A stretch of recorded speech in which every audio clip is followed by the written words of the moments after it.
আছে।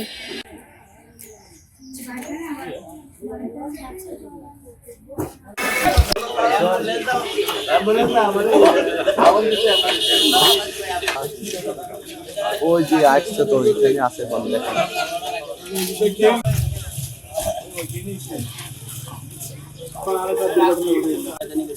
কয়েকদিন আগে ই করলো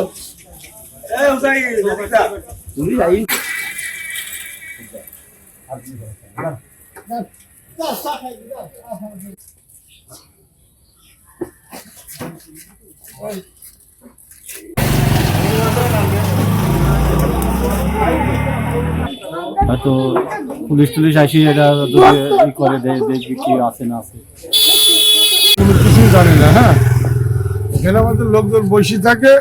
এখন যে হোক হিংসামূলক এই বিষয়টা করেছে, ঠিক আছে, এই বিষয়ে আমরা কিছুই জানি না। সকালে নামাজ পড়েছি, পড়ি ঘুমাইতে উঠে আসি, কেবল চাপ দুপুরে চা খাবো, চা না খাই অনেক লোকজন আমাদের জিজ্ঞেস করছে যে ওখানে বোম ঠিক আছে, এই বিষয়টুকু আর কি। তাছাড়া কি তো অবশ্যই আতঙ্কিত, আমরা অবশ্যই আতঙ্কিত। এটা বিশাল কোনো ঘটনা না, এটা সাধারণ কোনো জিনিস না। 16-17 বছর এই এলাকার মানুষ নির্যাতনের শিকার। এখন 5ই আগস্টের পরে একটি স্বস্তি ফিরে এসেছে এলাকায়।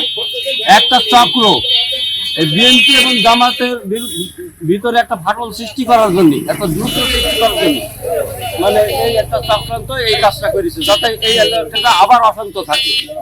এটাই আমার ধারণা। আতঙ্কিত যে এলাকায় আবার কিছু হয় কিনা। একটা চক্র তো সবসময় চাই শান্তি সুস্থ, তারা চায় না। তারা এই এলাকায় কোনো মানে এইরকম অরাজকতা সৃষ্টি হলে, মানে মারামারি জঙ্গল ফেতনা ফেসাদ শুরু হলে তাদের তো লাভ। তারা একটা চক্র এই কাজ করে। তাহলে এই এলাকার মানুষ, এখানে কিছু মানুষ বসে, এখানে কয়েকটা দোকান আছে, পাশে একটা বাজার, আর এই এলাকার মানুষ একটু শান্তি সুস্থতা আছে, সেটা তারা চায় না। এটা একটা দুষ্কৃতী দল আছে যারা এই কাজগুলো, মানে তারা এই কাজটা করতে হলে তাদের সুবিধা হয়।